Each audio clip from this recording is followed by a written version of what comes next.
In many democracies, we are seeing a backlash against elites and established political parties out of a sense that they have failed.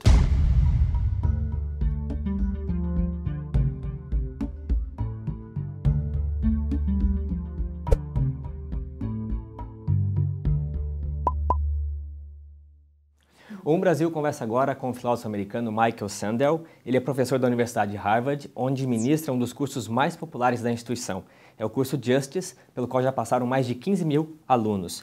O resumo das aulas palestras deram origem ao livro Justice, que discute o que é fazer a coisa certa. Quem me ajuda neste debate é Renan Ferreirinha, que estuda economia aqui em Harvard e é cofundador do Mapa Educação. Professor, thank you very much for being here. Well, this book is a bestseller. It says here more than 100,000 sold just in Brazil.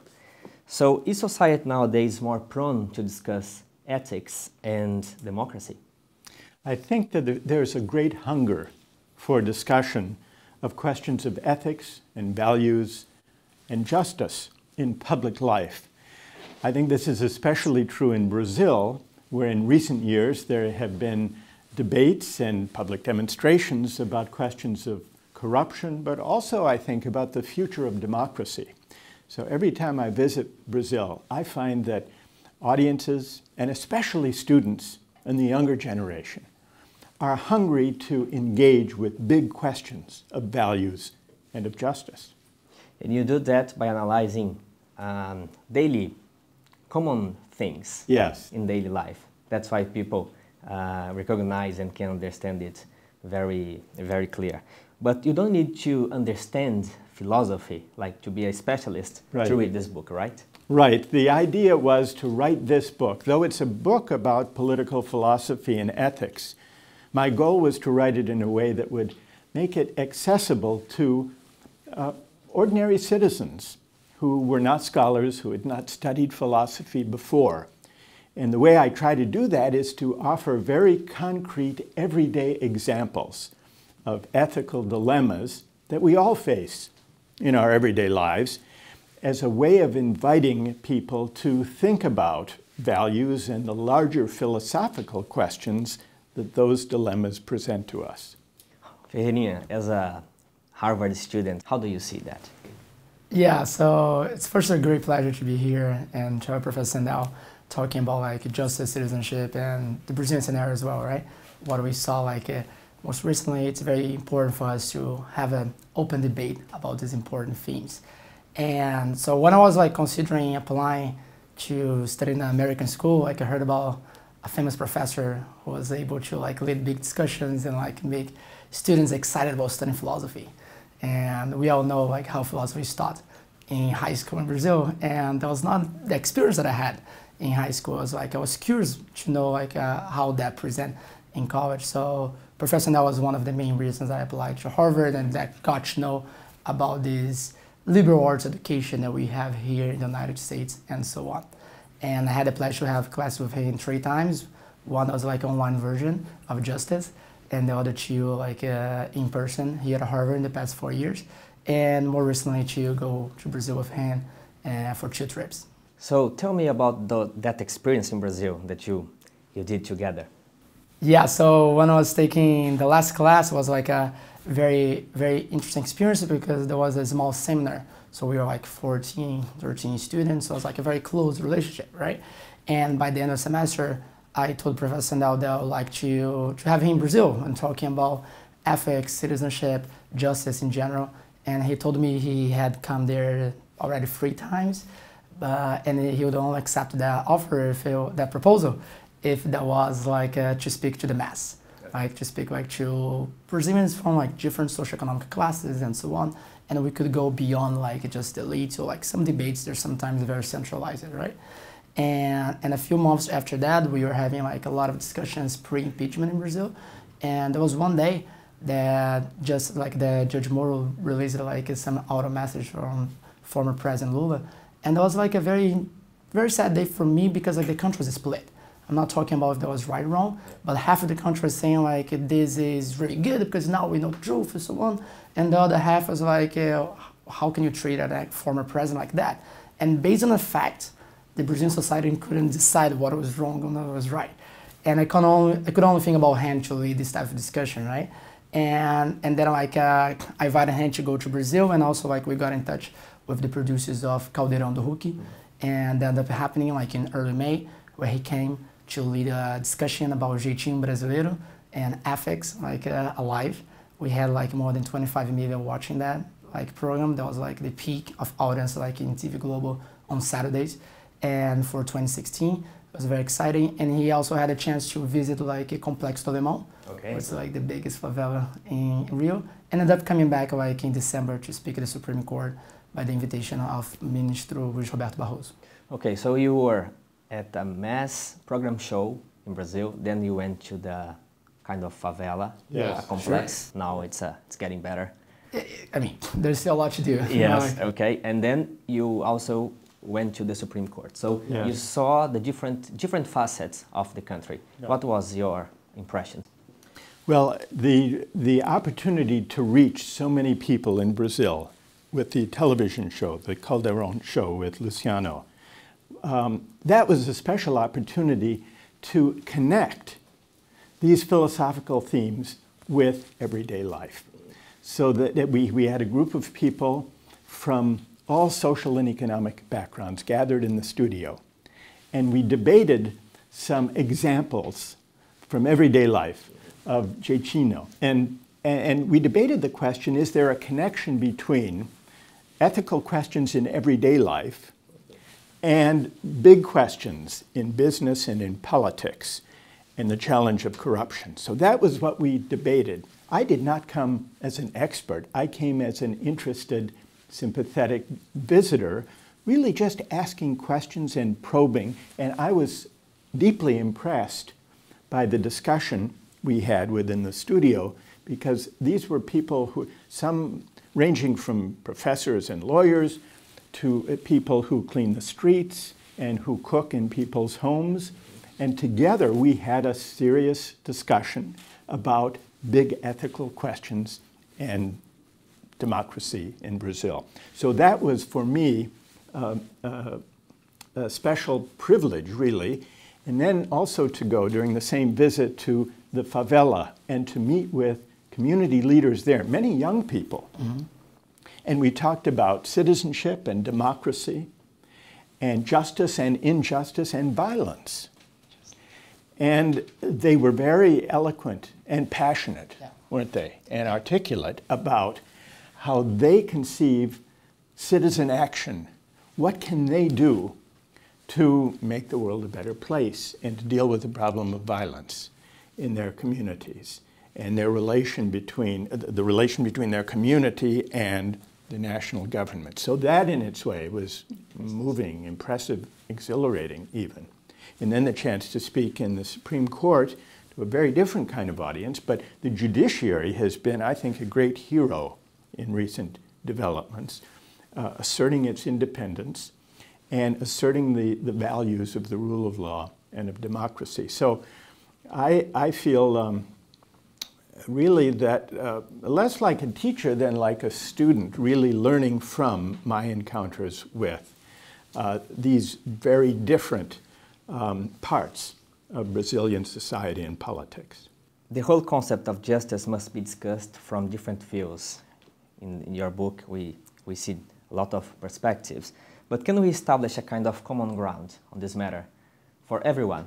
I think the common ground, people disagree on politics. People disagree on values.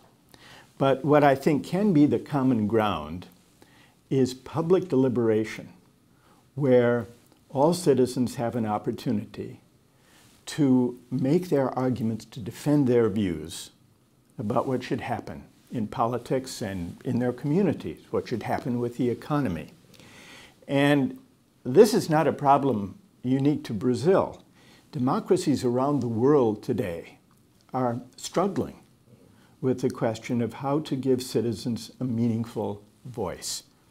And in many democracies, we are seeing a backlash against elites and established political parties out of a sense that they have failed really to offer meaningful alternatives in politics. We saw that in the recent American election. We're seeing that throughout Europe, where citizens are frustrated with politics. They don't think democracy is working well, and they are seeking ways to have a better kind of public discourse that really addresses big questions. So Brazil is having its own struggles and challenges, but I think it's important to recognize that people are struggling to give citizens a meaningful voice in democracies around the world, and I would not say that we've offered a very shining example of how best to do that. Yeah, so as Professor Sandel was saying, like there's a lot of things that happen like that, just like in a global level, right? And like this hunger for like a better, more democratic like system is like it's not just in Brazil, it's not just in the U.S. We see that like in West Europe, we see that like in many developing countries at all. But we can learn from like many different experiences and draw a parallel, right? And talk about Brazil and the U.S. more specifically, which were the ones that I know better because of like the past years. Like Brazil is a very recent democracy. Yeah. We're like very late 30s, right? So there's still like we could call ourselves like millennials, right? So like if you think about it, and then pose like some risks for our institutions. We still have like to develop and strengthen our institutions like in a way that we can impede some things to happen. And I do think we have been striving in many things. We have like an independent judiciary. We have like a very good electoral system, probably one of the best in the world, definitely better than the one in the US if you think about like some things that can happen. But like we also have to strive and strengthen many other things. And when we talk about the US, like these guys have been here like since like 1776 and like with a constitution like a few years later after that. That hasn't changed. If you think about the original version, they have been added different things. So like the US is like a more mature democracy, right? And if you think about this more mature democracy, you can still have some things happen like as like happened like last year, right? That surprised like many people, but a lot of people were not surprised. And that makes me think about like how we can like move beyond that. And like there's no better way for me than like establishing more dialogues, right? Establishing more better channels of communication and like make sure we can understand and discuss our themes, right?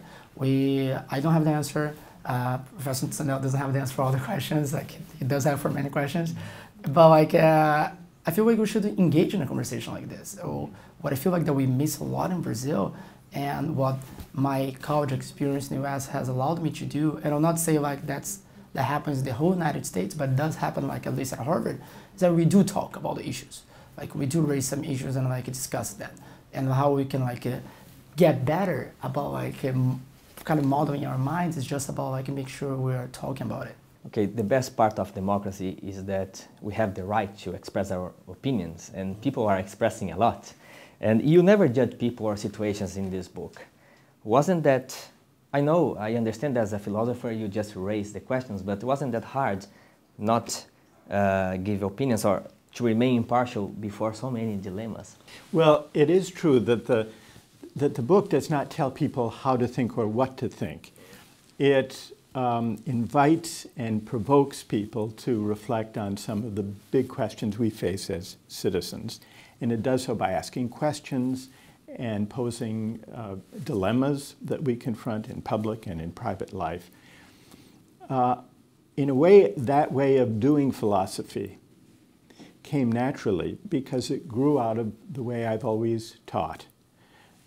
Even with a large group of students in an auditorium, I've not just lectured at them, but I've put questions to them even during the lecture and invited them to give their views and then to respond to one another and to disagree with what I've said.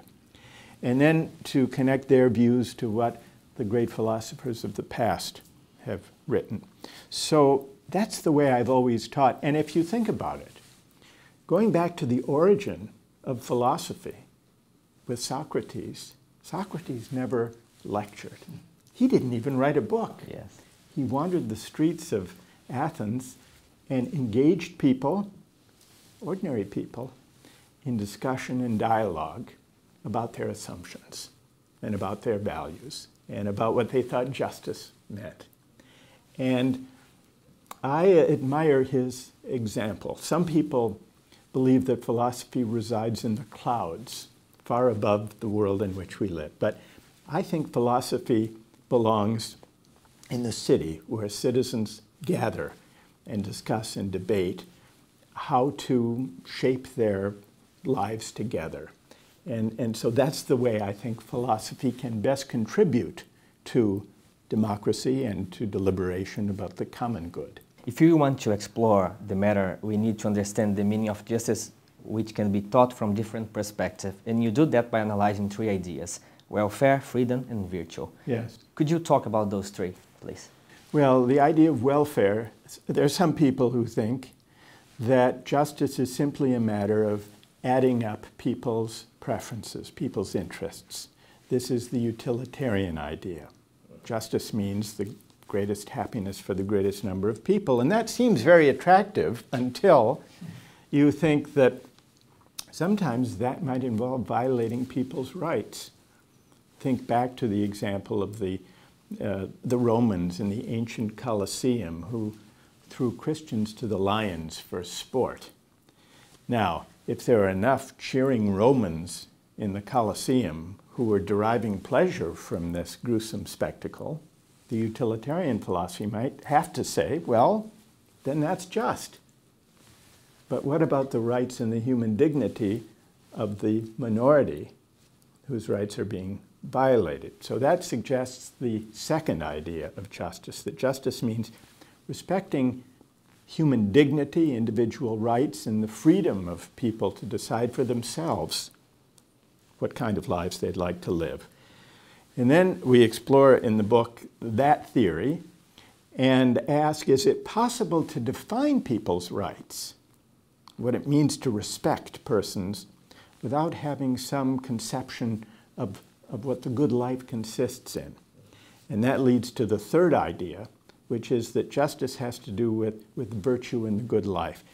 And that, in the end, is the view that I think is a necessary element of any adequate account of justice, because I don't think it's possible, in the end, to define the common good or individual rights without asking the question, what is the good life? What does it mean to live together, to develop good character, and to care for the common good? So that's, I hope, not giving away too much for people who haven't read the book. So I do have a view at the end, but it emerges gently, not didactically, not by preaching, but by exploring these different ways of thinking about justice. Ferreirinha, anything to add? Yeah, I'm just gonna add, like, from the previous question, when you ask him about, like, what he thinks, right? Like, when you read the books and, like, different things. And I actually asked him this question to him, like, last year, actually 2 years ago, when I finished in the last class. And I was, professor, I have read, like, your books, I have attended your classes, and sometimes I just want to know what you really think about, like, what should be right and wrong. And he said something to me that was, like, very special, that I try to apply in different things in my life, that you don't need to say or to state what you think every single time, or sometimes even, like, any time. You might just need to ask the right questions, right? So asking the right questions and engaging in that discussion is something, like, that he does very well. His books, like, pass this message very well. And hopefully we as society could do that much better.